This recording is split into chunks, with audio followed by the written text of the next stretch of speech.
Ladies and gentlemen, this is the only way I can possibly put out there what's actually happening at the rear of my place where I live in Gartcosh. The proposed site for Gartcosh Primary School and the old football pitches that Gartcosh Club used to have. The council have now bought them over. How they've done that, I don't know. But the amount of potential wildlife that's actually in there is quite astonishing, considering that one side of the fields have never been touched for the last 30 years or so. What's in it is we have Watervoles, which are protected under the 1981 Wildlife Act. We also have a high percentage of raptors, birds of prey, kestrels, hawks, buzzards, all that.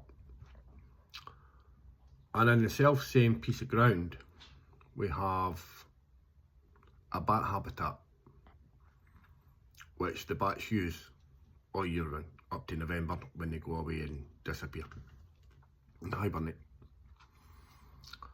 From the 19th of March of this year, we've had Ogilvy contractors in who basically just decimated the site in relation to digging within the 9 metre exclusion zone of the boundary of the Watervole's habitat, and where the raptors and the bats are, and the Watervoles obviously. They've decided to dig up, test holes, so forth and such like, but by doing so, they've run over the whole area and flattened it. I'm going to post a few videos after all this. I've spoken to police about this. I've had police officers out.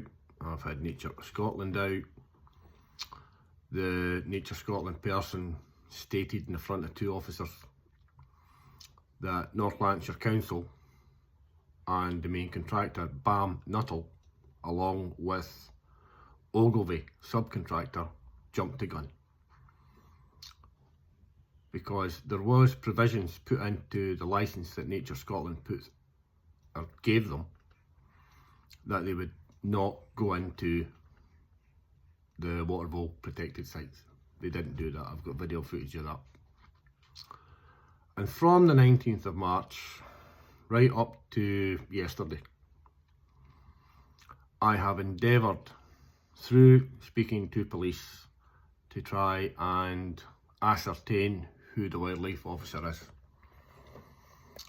And for the last 6 whatever months, I still haven't managed to get hold of him. Over the last 2 or 3 days, there's been major work going on with 15 ton track machines, 360, going into the raptor and bat habitat area along with the Watervole area that surprisingly enough they found, after they'd done the first initial dig on March.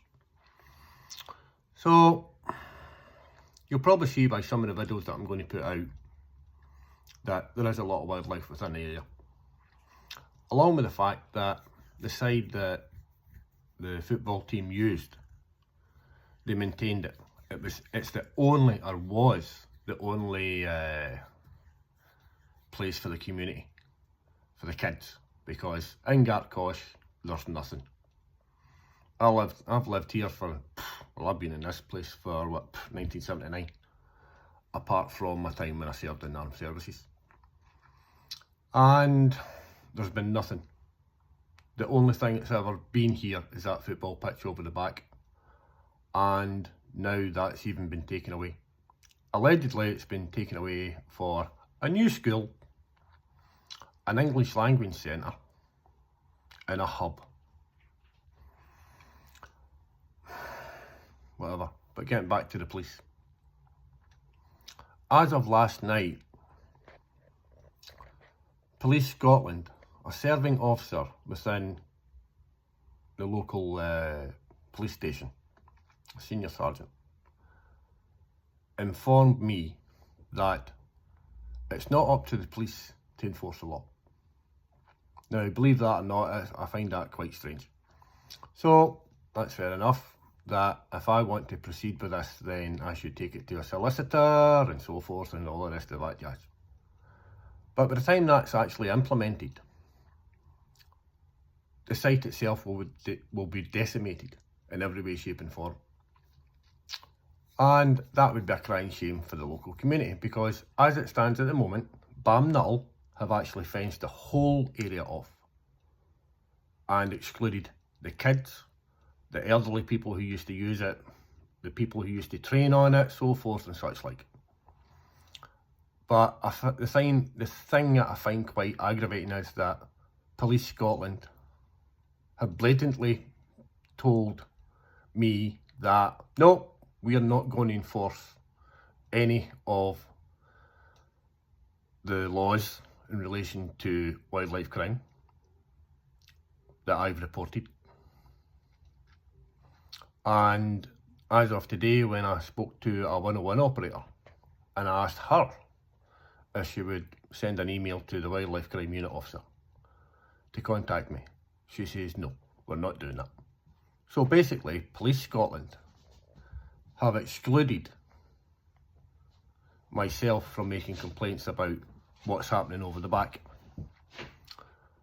Balmnull, who are supposed to be an environmentally friendly company, as is North Lanarkshire Council, because they state on their website, oh there, tickety-boo, everything's above board and they're doing this and all the rest of it for wildlife, when basically what they're doing is actually decimating it. I'm new to this kind of thing. I've done all my due diligence. I spoke to the MSPs for the ward. I've actually emailed people who are outside the ward and everything else. I've written to the Justice Minister in relation to the conduct of Police Scotland and their officers. I've got several complaints into Police Standard, and I've written to the Justice Minister and the Environmental Minister asking them what they're going to do about this. Because I don't know about you guys, but I can foresee that the rule and law that we all live by is being kicked from under us. And once you do that, you lose a social society. Maybe it's just me, I don't know. But I would be very grateful if you want to leave a comment or whatever. The next sort of enthralling saga will be the videos that I've taken. And I hope that somewhere along the line someone takes them up. Yeah, sometimes I rant and rave a little bit, but it's just anger at the fact that a place of natural beauty and full of habitat and so forth and such like is just going to be wiped off the face of the ground. And I just find it wrong, totally wrong in every way. So I thank you for listening. I thank you for viewing this or whatever, but there'll be a few more enthralling sagas coming, because the video footage that I have it's interesting if you're interested in wildlife and you want to save it, because we're killing everything as we speak. And sometimes a little piece of heaven is just on your doorstep, which it is, or was, as to such time as Balmnull, North Lanarkshire Council came in and started decimating it. Thank you for your time. I appreciate it. I'll let you know what else is going to come your way. Thank you.